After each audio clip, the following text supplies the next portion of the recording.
네, 안녕하세요. 저는 지금 올드시티 프라싱 사원에 나와 있습니다. 이곳 프라싱 사원은 이제 올드시티 중에서는 내에서도 가장 유명한 사원 중에 하나인데요. 이곳 사원에서는 여러분들이 이제 란나 양식의 사원이란 어떻게 생겼는지 가장 대표적으로 알아볼 수 있는 사원 중에 하나라고 볼 수 있습니다. 이곳 사원은 이제 란나 왕국 시절에 맥나의 왕조 파유 왕이 지은 이제 사원이고요. 1345년에 지어진 사원입니다. 그러니까 현재로서는 한 지금 800년 가량 되었네요. 800년 전 예술이라고 이제 사원이라고 하기에는 정말 디테일하게 멋진 사원들이 많이 돼 있어요. 그래서 이렇게 여러 가지 장식들이나 겉면 안만 하더라도 대단한 위용을 느낄 수 있습니다. 그래서 과연 이제 태국의 란나 양식으로 지어진 사원은 어떤 모습으로 되어 있을까 궁금하신 분들은 이곳에 오시면 되겠죠? 이곳은 좀 조용한 곳이기 때문에 제가 따로 큰 설명은 안 드리고 한 바퀴 도는 걸로 대체하도록 하겠습니다.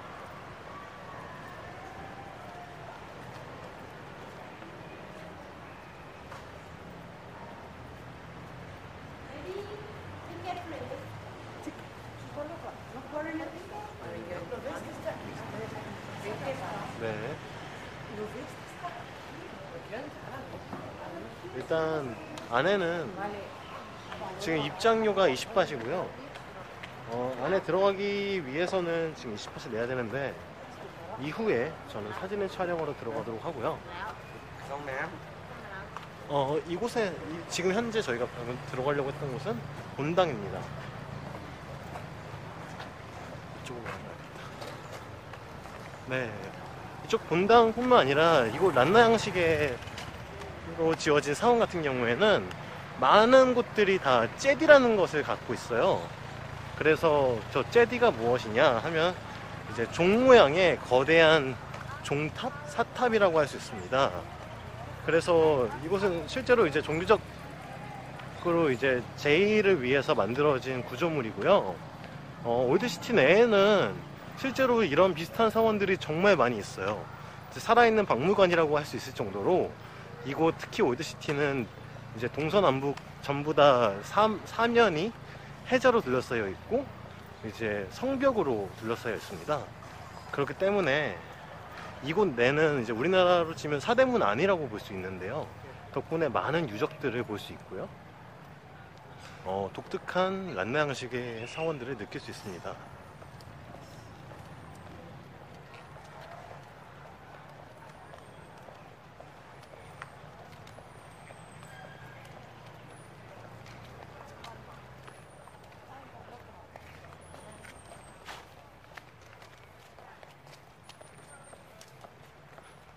네, 지금 제가 말씀드렸던 제디가 바로 오른쪽에 있는 제디고요. 오른쪽에 있는 거대한 건축물이고요. 사면으로 코끼리가 받치고 있는 형상을 가지고 있습니다. 정말 위용이 대단하죠? 그래서 이런 식으로 되어 있고 여러 가지 이제 본당과 분당들이 많이 나눠져 있어서 각 건물마다 각자만의 고유한 역할을 하고 있습니다. 종교적 역할을 하고 있고요. 많은 사원들이 실제로 이렇게 생겼다고 보시면 될 것 같아요. 여기에 이제 스님들도 계시는데 이곳 스님들 같은 경우에는 태국 남자들은 이제 심지어 국왕마저도 이렇게 한 번쯤은 스님이 되도록 그렇게 하는 이제 좀 권하지는 문화가 있고요. 많은 남자들이 실제로 그 출가를 1년이든 2년이든 3년이든 그렇게 하고 있습니다. 전체적으로 되게 좀 복잡한 도시이긴 하지만 사원 내나 이런 데 들어가다 보면 정말 조용해요. 그리고 다른 나라에 비해서는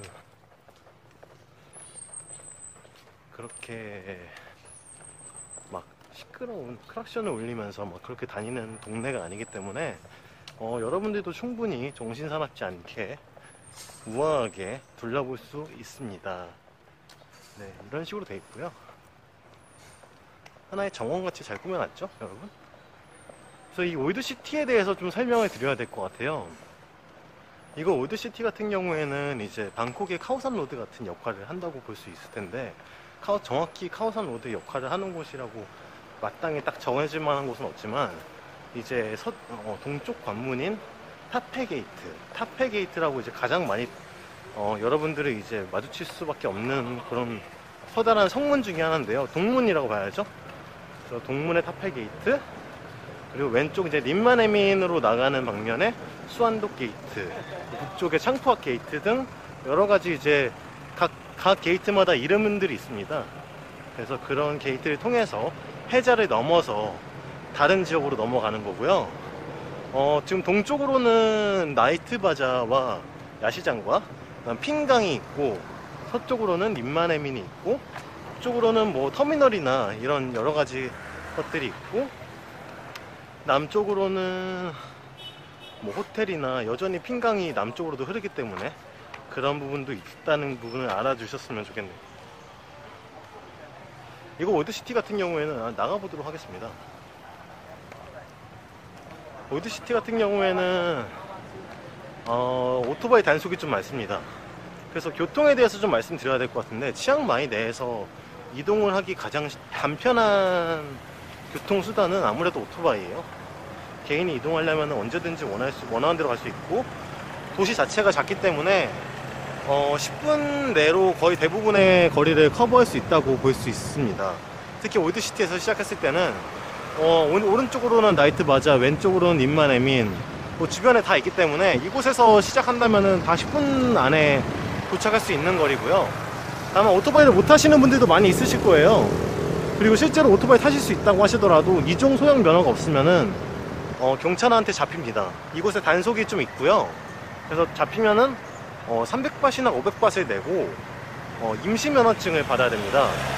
제가 300바트나 500바트라고 얘기하는 거는 일반적으로는 500바트를 받습니다. 근데 법적으로는 300바트라고 적혀져 있는데 실제로는 다들 500바트를 내야 되는 그런 거여서, 저도 정확한 디테일한 내용들은 가이드북을 통해서 말씀드리도록 할게요. 그리고 헬멧을 안 쓰면 잡히고요. 그래서 오토바이를 많이 타는 나라인 만큼 그거에 대한 관리하는 법도 꽤 많이 있으니까 그런 것도 좀 생각을 해주시고 하셨으면 좋겠고요. 그 외에 이제 우버나 그랩이 있죠. 우버나 그랩 같은 경우에는 구글 지도를 통해서 바로 어플리케이션으로 이동한 다음에 부를 수 있고요. 미리 깔아 두셔야 되고, 이왕이면 태국 현지 번호를 가지고 계시는 게 가입하거나 할 때가 편합니다. 그리고 가입을 하셔가지고 여러 가지 프로모션들이 있으니까요. 프로모션 사용해서 치앙마이 시내 곳곳에 이동하실 수 있으니까요. 그렇게 잡아주셨으면 좋겠고, 그 외에도 뭐 썽태우라던가 장거리로 갈 때는 특정 어느 정도 10명이라는 인원이 모이면은 출발하는 그런 썽태우가 있습니다. 미니버스 같은 경우에 거고요. 빨간색이랑 파란색이 있는데, 지금 여러분들이 아마 빨간색일 거예요. 파란색 같은 경우에는 좀 노선이 정해져 있는 썽태우고요. 빨간색은 일반적으로 이제 뭐 도이스텝이라든가 좀 장거리 여행을 갈 때 가는 곳입니다. 가격은 싸지만 사람들이 모이지 않으면은 가격이 그만큼 비싸지는 거니까요.